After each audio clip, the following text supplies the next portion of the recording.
My dad has been a successful business owner, very successful. He's owned his own business for as long as I can remember. And so when it was time to pick my industry, I went to him. His business drills for water, which is pretty much the most recession-proof industry you can get in. And he told me to find my water. That's exactly what I did. I was an electronics technician in the service back in the 70s. When I got out of the service, came back to this area, and there really wasn't any jobs available, or, so I opened up my little TV store. So got pretty big into selling the VCRs and servicing VCRs. We used to do 3 or 4 or 5 a week, did belt kits like crazy, and now they're gone. The TVs are kind of going away, so you got to find something to fix. Yeah.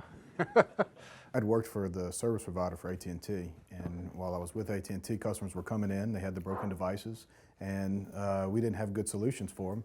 So I remember thinking, like, man, if I knew how to repair these things, like, this is a gold mine, A couple years went by, a friend of mine got started in the industry, started repairing the phones, and I said, I know there's a market there. So we had customers at AT&T that were, that they didn't have great solutions for other than sending them to an Apple store, buying a new device.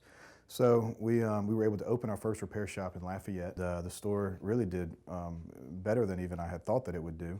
And so we decided, hey man, if we can do it once, maybe do it again. So we got to 5 stores. We got to that point, and we just assumed that, man, there must be competition, because we were just in Louisiana, So we go to Houston, we go to Atlanta, and we go to some of these bigger markets. We look around, it's just, we see such a need for repair shops, because there's just, at that time, there was not a lot of competition out there. After I stopped doing mobile repair, I opened up my first location in February of 2011.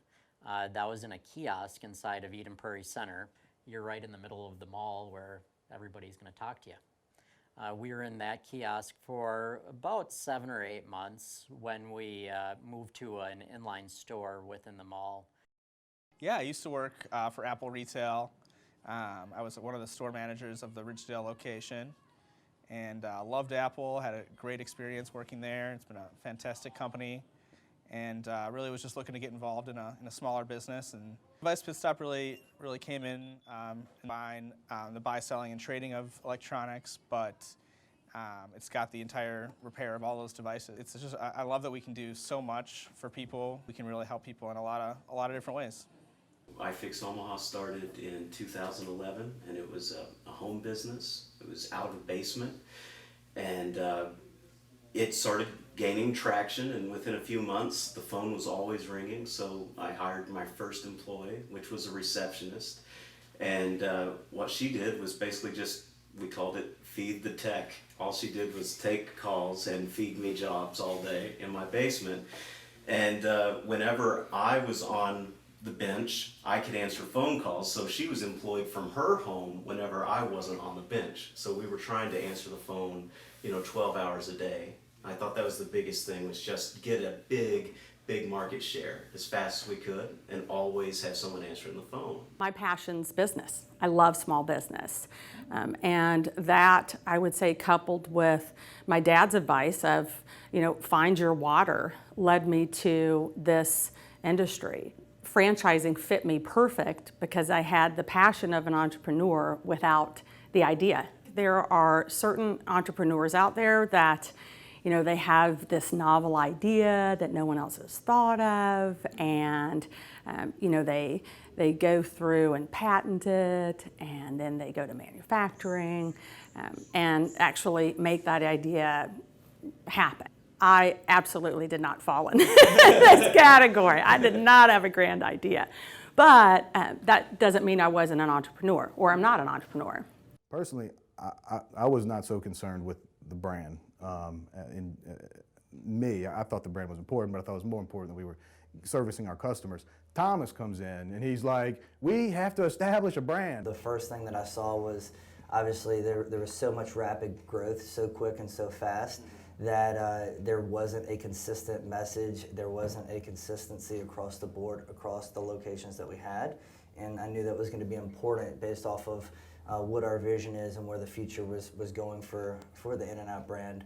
And we just had to be able to go through and build out, operating procedures, all the infrastructure. We had to change a lot of the hierarchy, and we had to create, obviously as a brand, who we are and what we believe, which is, our vision and what we believe in the In-N-Out brand is being able to provide premier retail experience regarding repair.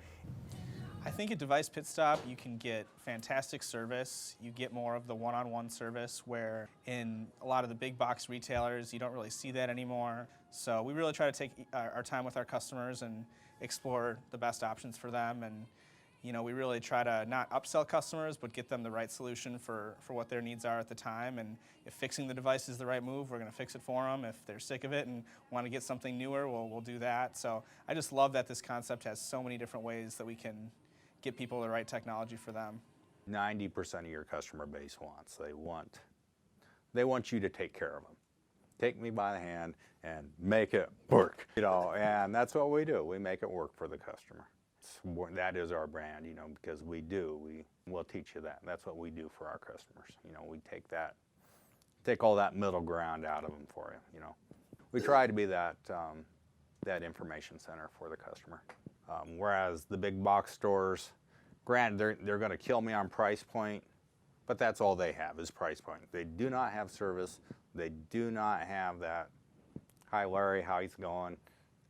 How's your wife? They might know one or two of the people in the store, but this is when you get that personal relationship with your customer base, and it's kind of neat. I'm getting the grandkids coming in now.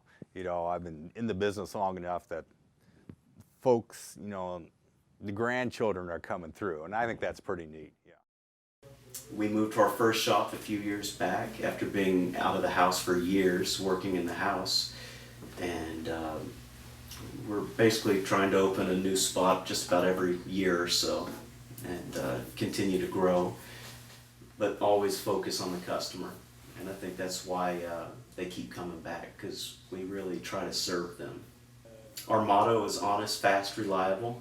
And so that is what we always try to do with all of our jobs. We try to always offer the best service we can, the best price we can, and always be honest to the customer. Always. Just try to do the right thing, and we do it honest, fast, and reliably. I think branding used to an extent that sometimes it becomes just a marketing term, and it's hard to put your finger on exactly what it is. So if people can't identify what something is, they just kind of disregard it as this floating goal.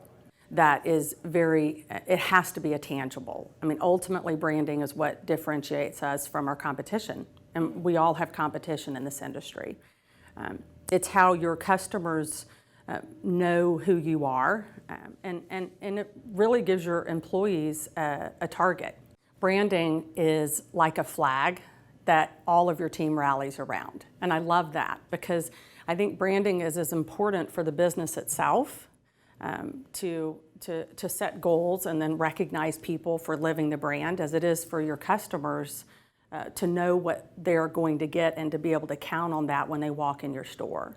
You have so much inconsistencies regarding quality. I knew that was important, that we want to win, we want to be able to scale up quicker and faster than anybody else, but we've got to be able to deliver an extraordinary customer experience to each and every one of our customers to establish that brand standard, reproducing that all across all of our franchise locations. So if you go visit us in California, or if you go see us in Dallas or North Carolina, or Alabama and Louisiana, you're going to see that same consistency across the board. For us, building our brand is our number one priority, and I think there's many elements that go into that. But it starts, to me, with quality service with a great customer experience.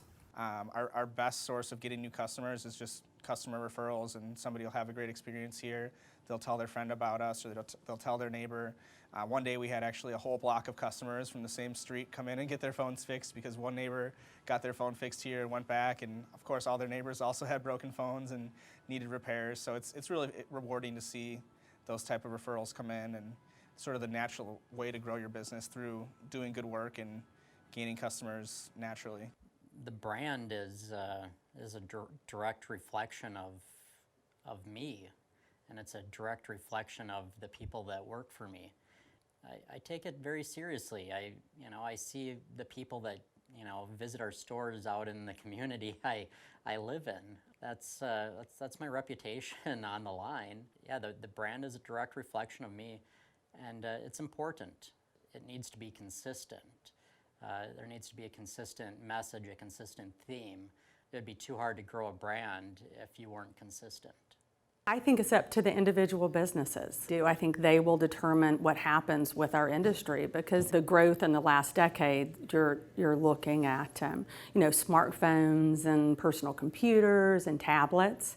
But I mean, just recently, we've got everything from the wearables to smart TVs to connected cars.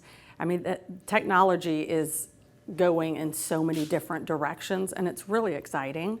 And I think ultimately, as a business, will establish itself by staying current and not being afraid.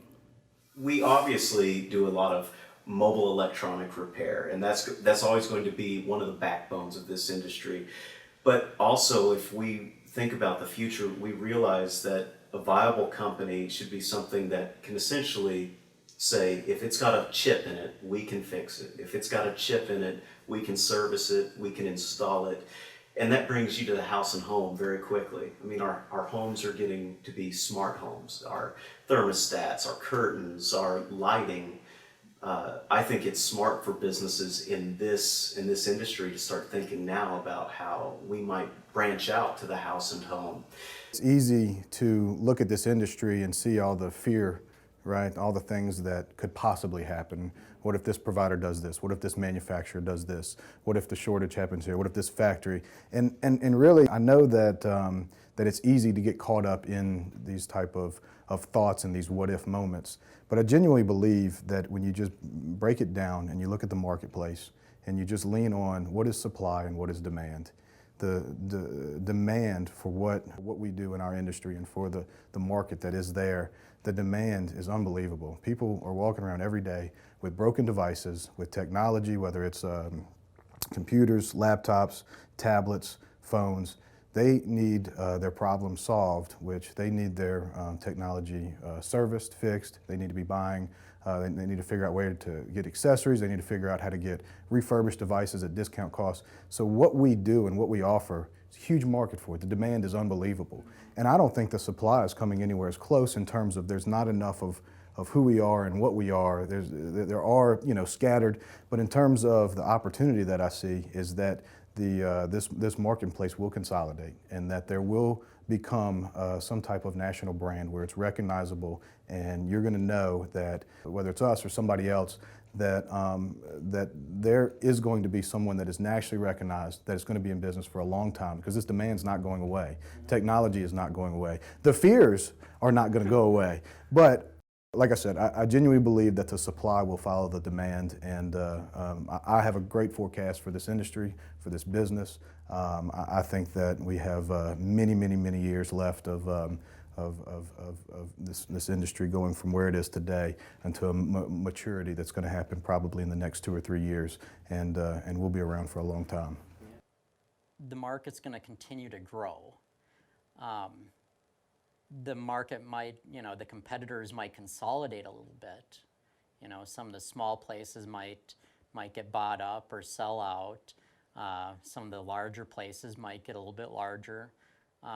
But there'll be a good amount of diversity, a good amount of competition, and I think the most important factor is that the market grows with people knowing they can get their devices fixed and willing to seek out services of a third-party repair solution. Phones have really outpaced computers, where now phones are your most expensive technology purchase. You can find a decent laptop now for $250, but to get a flagship phone, you're going to be spending $750 to $850. And with that shift, we're now repairing more phones and tablets than computers. And where in the past, the flip phone was sort of the throwaway device. Now the laptop's becoming more of that replaceable device, and the phone is becoming what you want to repair and keep longer and have being a longer lasting device. So folks are willing to keep their existing device longer if they can keep it working and keeping it in good condition. So I think mobile repair is just going to continue to gain in popularity. Yeah, I think too, in terms of future, kind of like some of the things that what John Mike was saying in terms of the market consolidating. I think that really this is what everybody has to get and understand. And whether you're franchising with In-N-Out or U-Break or CPR or iFixit or any of the other people that are out there, or whether you're an individual independent store operator. We all do, whether people want to admit it or not, we have one common vision that we need to get attached to, which is creating solidification and legitimacy to what we do, right, in our industry, the repair industry, tech repair. And so when I say that, I mean today there is no standard of certification, right? There's no standard of what is legitimacy, what is the repair standard, right? And so the reason that today is why we see so much of the market being unstabilized, and it still has elements of like being the wild, wild west, right, is because you don't have an industry standard of certification. So we all have to be able to work together towards, in my opinion, coming up and supporting and fostering a certification program, because the truth is big money, and you're talking about even carriers being able to get involved and other large insurance providers and other big players and big money getting involved. They're not going to get involved in this industry until there's some level of standard and certification. It's hard to answer. This is exactly what I think is going to happen, but in terms of forecasting what's going to be needed to be able to see great things happen with our industry, I know for a fact, and I think we can all agree, that there has to be a standard of certification, and we all need to work together towards achieving that goal.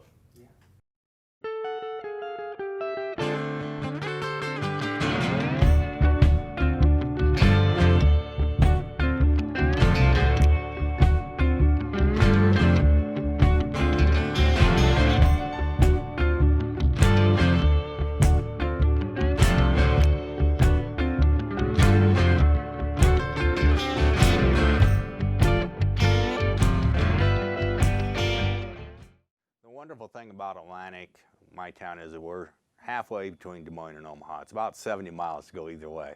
So I'm fairly insulated. It has to be a decision to go into Des Moines or Omaha to get a phone or get a product or something like that.